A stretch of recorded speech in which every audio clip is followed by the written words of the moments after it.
versus your race against Beto O'Rourke 6 years ago? Well, 6 years ago it was a real battle, and this year it's a real battle. And listen, it's not complicated. If you are a hardcore partisan Democrat, after Donald Trump, there's nobody in the country you want to beat more than me. And so every wild-eyed liberal in New York City, in Chicago, in San Francisco, they give money to whoever's running against me. They hate Texas. They want to flip Texas blue. They know if they do, they take the whole country. You know, I'll say just a few days ago, Bernie Sanders and AOC were down here in Texas, and they made very clear, you flip Texas, and they have the entire country with their radical agenda. That's not going to happen. They're going to fail, but they're going to spend $100 million trying to do it. And so this was the third stop of a 52-stop bus tour. We'll be in every part of the state, from East Texas to West Texas. We'll be up in the Panhandle. We'll be down in the Rio Grande Valley. And it's all about turning Texans out to keep Texas, Texas. That's what the race is about.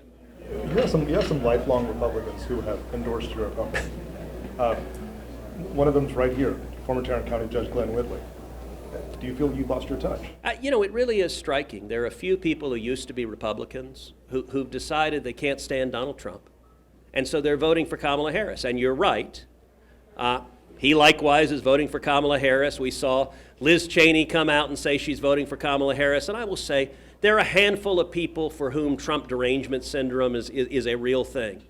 I'll tell you what's striking, though, is that we're seeing all across the state people coming together supporting my campaign, Democrats supporting my campaign, including Kim Ogg. Kim Ogg is the elected Democrat district attorney in Houston, in Harris County. She's twice elected DA. She's the chief law enforcement officer in Harris County. And Kim Ogg has endorsed me. She's supporting me. She's voting for me because she wants a senator who will stand up and support law enforcement, who will lock up violent criminals and keep them in jail, and who will secure the border.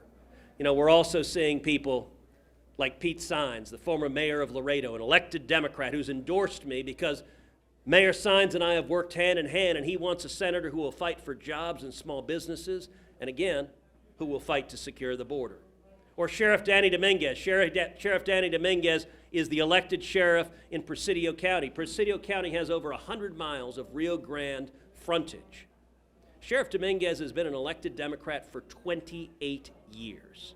He's endorsed me because we've worked together, and he wants a senator who will stand up and keep our communities safe. This is an election about the records of both candidates. My record for 12 years has been fighting for jobs for the people of Texas, fighting for lower taxes, lower regulations, more jobs, fighting for freedom, our basic constitutional rights, and fighting for security, supporting law enforcement, and fighting to secure the border. Colin Allred's record has been voting hard left, has been voting repeatedly for open borders, has been voting to defund the police. It's a radical agenda that is out of step with the voters of Texas. And so that's what this election is going to be about, his record and my record. One more question.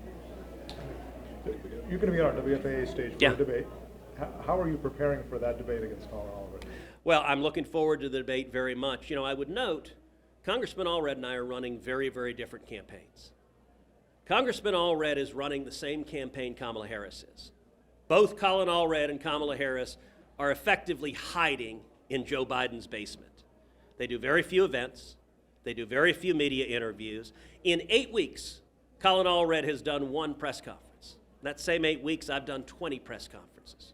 There's a reason. Why is it that both Colin Allred and Kamala Harris don't want to do press conferences? Because they don't want the voters to know their extreme record.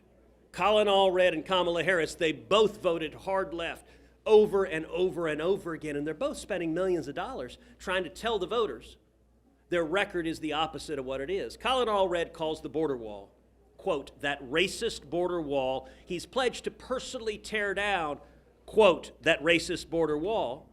He's spending millions of dollars right now running ads with him standing in front of the thing he calls that racist border wall. That's fundamentally deceptive. He's trying to pretend his record is not 6 years of open borders. My record is what I'm running on. The people of Texas know who I am, and I'll tell you, as I travel the state, I hear this a lot. I hear this from people who come up to me and say, you know, Ted, I'm a Democrat. I don't agree with you on every issue. But I'll say this, you're doing what you said you would do. The reason I do press conferences every week is I am proud of my record fighting for the people of Texas and delivering real results. That's what I expect the debate to be all about.